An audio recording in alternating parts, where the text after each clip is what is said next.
NT Ramarao గారు చెప్పింది. అంటే దాని అర్థం తెలుగు జాతి ఉనికి పుట్టినరోజు.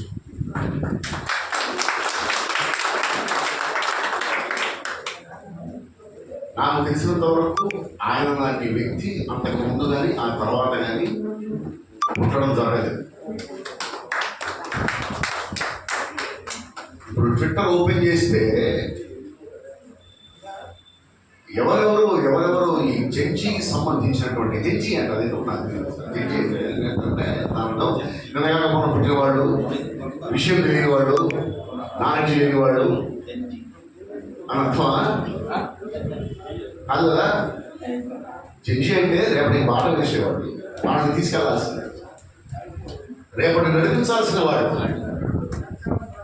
కానీ వాళ్ళు పెట్టేటువంటి ఆ ట్వీట్స్ చూస్తుంటే అస్సలేమి తెలియకుండా, సార్ కొంచెం జనం కనిపించడం, అస్సలేమి తెలియకుండా మాట్లాడుతున్నారా, అసలేమి తెలియకుండా పోస్ట్ పెడుతున్నారా అనిపిస్తుంది. కానీ నా ఒకటి ఆనందం, ప్రశంసిస్తూనో విమర్శిస్తూనో ఒక మనిషి శరీరాన్ని వదిలేసిన 30 ఏళ్ల తర్వాత కూడా ఆ మనిషి గురించి చర్చించుకుంటున్నారు అంటే ఆ మనిషి బతుకున్నాడు అర్థం. ఎవరి వల్ల అవుతుంది? 30 ఏళ్ళు ఆ మనిషి శరీరాన్ని వదిలేసిన 30 ఏళ్ల తర్వాత మీ ఇంట్లో వాళ్ళనే మీరు మర్చిపోతున్నారే. శరీరాన్ని వదిలేసిన 30 ఏళ్ల తర్వాత మీ ఇంట్లో వాళ్ళని కూడా మీరు మర్చిపోతున్నారు. కానీ ఎన్టీ రామారావు గారిని గుర్తుపెట్టుకుంటూనే ఉంటారు. తెలుగు అక్షరం ఉన్నంత వరకు, తెలుగు మాట ఉన్నంత వరకు, తెలుగు మాట వినిపించినంత వరకు, తెలుగువాడు కనిపించినంత వరకు, తెలుగు జాతి, తెలుగు నాగరికత మనకి అర్థమవుతున్నంత వరకు, అనుభవిస్తున్నంత వరకు ఈ మనిషి ఆ బొగ్గ మీద వేలు పెట్టుకుని అలా కనిపిస్తూనే ఉంటాడు.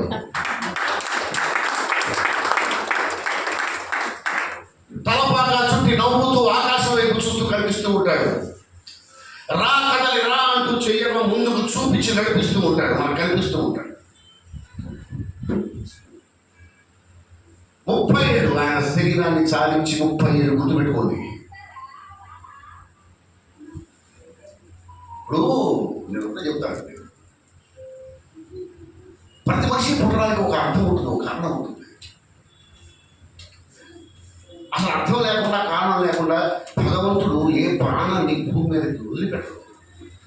మనం పుట్టామంటే ఎందుకో మనం చేయాల్సిన పని ఉంది భూమికి. అది తెలుసుకోవడమే పెద్ద టార్గెట్. నేను ఎందుకు పుట్టాను, సో నేను ఈ పని చేయాలి అని మనకి తెలియడమే ఒక పెద్ద టార్గెట్. తెలిసిన తర్వాత ఆ పని చేయడం పెద్ద టార్గెట్. మనం ఎందుకు పుట్టామో తెలుసుకోవడమే పెద్ద టార్గెట్. తెలిసిన తర్వాత ఆ పని చేయడం అనేది ఇంకా పెద్ద టార్గెట్. ఈ రెండు చేయగలిగిన వాళ్ళు చాలా కొద్ది మంది ఉంటారు. దానికి మనకి కంటి ముందు కనిపిస్తున్నటువంటి స్ఫూర్తి, ఆదర్శం ఎన్టీ రామారావు గారు. ఆయన ఎందుకు పుట్టాడో ఆయనకు అర్థమైపోయింది. నేను మార్చడానికి పుట్టాను, సమాజాన్ని ముందుకు తీసుకెళ్ళడానికి పుట్టాను, నాలాగా ఎంతో మందిని తయారు చేయడానికి పుట్టాను, సినిమా ఇండస్ట్రీని మార్చడానికి పుట్టాను. అర్థమైంది, సినిమా ఇండస్ట్రీ మార్చేశాడు ఆయన. సినిమా విషయంలో బిఫోర్ ఎన్టీఆర్, ఆఫ్టర్ ఎన్టీఆర్. ఎన్టీఆర్కి ముందు ఇండస్ట్రీ అలా ఉంది, ఎన్టీఆర్కి తర్వాత ఇండస్ట్రీ అలా ఉంది. ఇప్పుడు మనం చూస్తున్నటువంటి ఇండస్ట్రీ ఏదైతే ఉందో, అంటే ఇప్పుడు కాదండి, ఇప్పుడు సినిమా అనేది కొంచెం అది జనం థియేటర్లకి వెళ్ళలేదు, చాలా బాగా వేస్తున్నాం. థియేటర్లకి వెళ్ళలేదు, కొన్ని థియేటర్లు మూసేస్తున్నారు. ఎన్టీ రామారావు గారు ఏంటంటే ఆ రోజు ఈ ఏమంటారు డేరా థియేటర్లు ఉంటాయండి. డేరా థియేటర్ అంటే ఈ రోజులో టూరింగ్ టాకీస్. డేరాలు తీసుకొచ్చేసి ఆ ఊళ్ళో 10 రోజులు ఇక్కడ అయిపోగానే ఇంకో ఊళ్ళో 10 రోజులు, అక్కడ అయిపోగానే ఇంకో ఊళ్ళో 10 రోజులు వాళ్ళు ఆడించేవాళ్ళు. అలాంటిది సినిమాకి ఇంత బిజినెస్ ఉంటుందా, సినిమాని ఇంతమంది ఆదరిస్తారా, సినిమాని ఇంతమంది పిచ్చి పట్టినట్టు చూస్తారా అనేటువంటి ఒక ఆలోచన కలిగించి పాతాళ భైరవి అనే సినిమా రిలీజ్ అయిన తర్వాత 100 థియేటర్లు కట్టించారు. 100 థియేటర్లు అవిభాజ్య ఆంధ్రప్రదేశ్లో. థియేటర్లో ఆడిన సినిమా కాదు సార్, అది థియేటర్లో కట్టించిన సినిమా.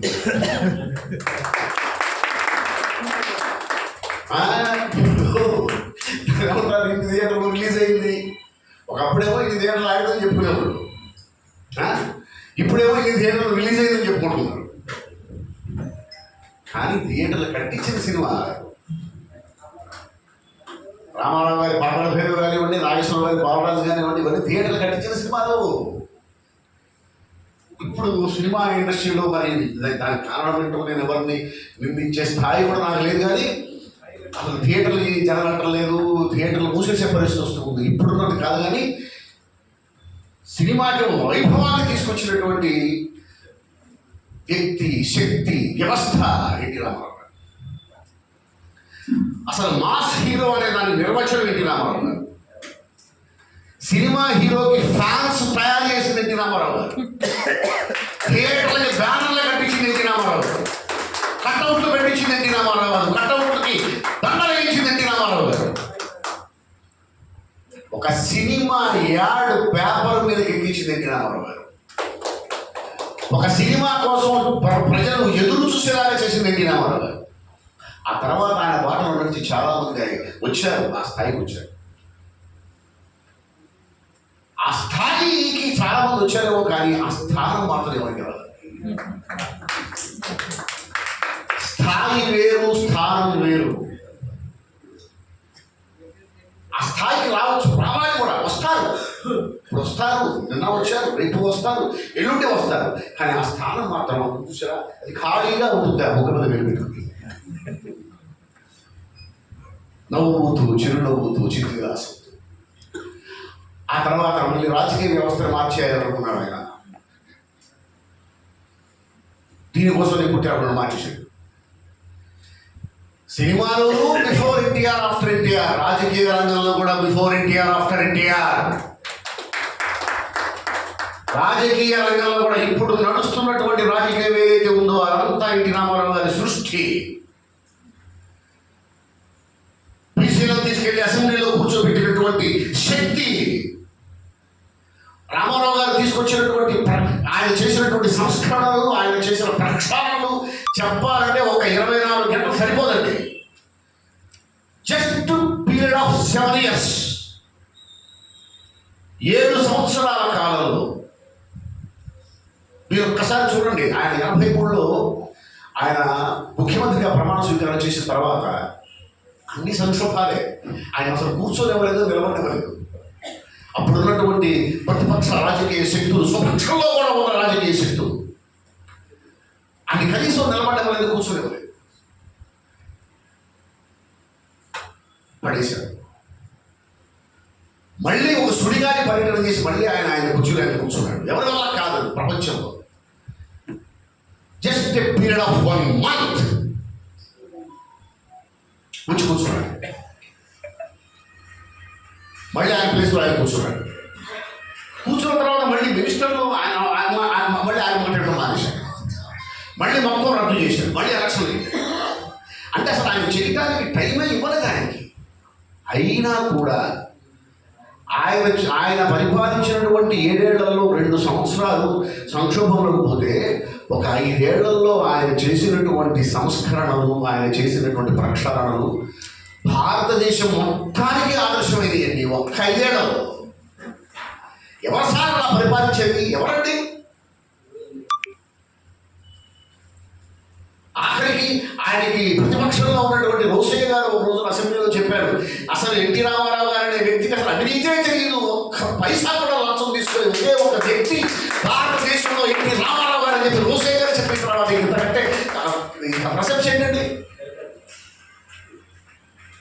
5 ఏళ్లలో ఆయన చేసిన సంస్కరణలు 1 కాదు 2 కాదు, భారతదేశం ముందు నవ్వుకున్నాయి, అబ్బాయి జరుగుదా అని. ఆ తర్వాత వాళ్ళు కూడా వాళ్ళ రాష్ట్రాల్లో దాన్ని పాటించారు. ప్రతిదీ రామారావు గారు చేసిన ప్రతిదీ ఈ రోజున భారతదేశం మొత్తం పాటిస్తూ ఉన్నాయి. అంటే భారతదేశ రాజకీయాలకి ఆదర్శమైనటువంటి వ్యక్తి రామారావు గారు, నాట్ ఓన్లీ ఆంధ్రప్రదేశ్. అలాంటి వ్యక్తి వల్లిపుట్టిరెడ్డి. ఆయన్ని ఆదర్శంగా తీసుకోవాలి.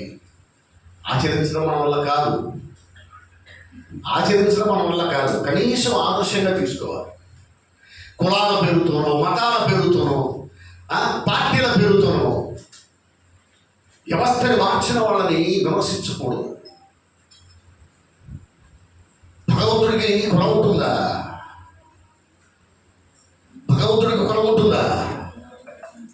గాంధీ గారికి కులం పేరు పెట్టి మాట్లాడతారా? గాంధీ గారు జాతిపితకి కులం ఏమిటి?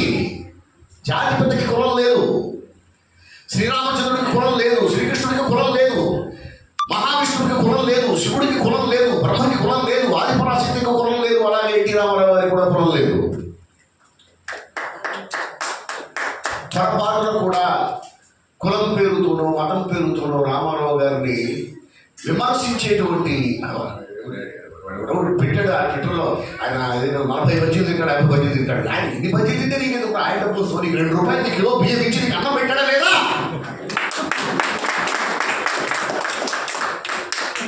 ఆయన ఎన్ని బజ్జీలు తింటే నీకు ఎందుకు? ఆయన డబ్బులతో ఆయన అడిగించుకునే శక్తి ఉంది, తిన్నాడు. అడిగించుకునే శక్తి ఉంది, తిన్నాడు. అదృష్టం నీకు ఆరోగ్యం లేదు, నువ్వు తినలేదు. నువ్వు సరిగ్గా మసాలా తింటే పడిపోతావు కింద. నీకు 2 రూపాయల కిలో బియ్యం ఇచ్చి నీకు నీ ఇంట్లో వాళ్ళకి అన్నం పెట్టాడు కదా, అది అర్థం కాదు. అది కదా మాట్లాడాల్సింది. ఇలాంటి మనుషులు తయారవుతున్నారు. ఆయన ఫోటో ప్రతి ఇంట్లో ఉండాలి. ఆయన గురించి ప్రతి ఒక్కరికి తెలియాలి. రేపటి తరం తెలుసుకోవాలి. రేపటి తరానికి మనం చెప్పాలి. ఆయన గురించి పుస్తకాలు రావాలి. నాకు తెలిసినంత వరకు ఆయన గురించి ఉందని పుస్తకాలు ఎవరి మీద లేవు. తెలుగు నాటక పరిషత్తుల్లో ఎన్టీఆర్ కళా పరిషత్ అని చెప్పేసి ఆయన పేరు మీద ఉన్న నాటక పరిషత్తులు ఎవరి పేరు మీద? ఎన్ని పరిషత్తులు ఆయన పేరు మీద నడుస్తున్నాయి. ఆయన గురించి తెలియజేయటం, పిల్లలకి తెలియజేయటం పెద్దల బాధ్యత. ప్రతి ఇంట్లో ఆయన ఫోటో ఉండాలి. నెక్స్ట్ జనరేషన్ ఆయన గురించి తెలియాలి. ఆయన్ని ఫాలో అవ్వాలి, ఆదర్శంగా తీసుకోవాలి. ఆచరించడం మన వల్ల కాదు. ఆచరించడం కనీసం 5% ఆచరించినా కూడా గొప్పవాడు అవుతాం. 1% ఆచరించినా గొప్పవాడు అవుతాం. కాబట్టి మీ పిల్లలు గొప్పవాడు అవ్వాలి మనస్ఫూర్తిగా మీరు కోరుకుంటే ఎన్టీ రామారావు గారి జీవితాన్ని మీ పిల్లలకి చెప్పండి. ఎన్టీ రామారావు గారి గురించి తెలియచేయండి. కులాలు ప్రేరేపించకండి, మతాలు ప్రేరేపించకండి. మీ పిల్లలు పైకి రావాలి అంటే స్ఫూర్తిని ఇవ్వండి, ఆదర్శాన్ని ఇవ్వండి. అది ఇవ్వాలి అంటే రామారావు గారి గురించి చెప్పండి. Thank you.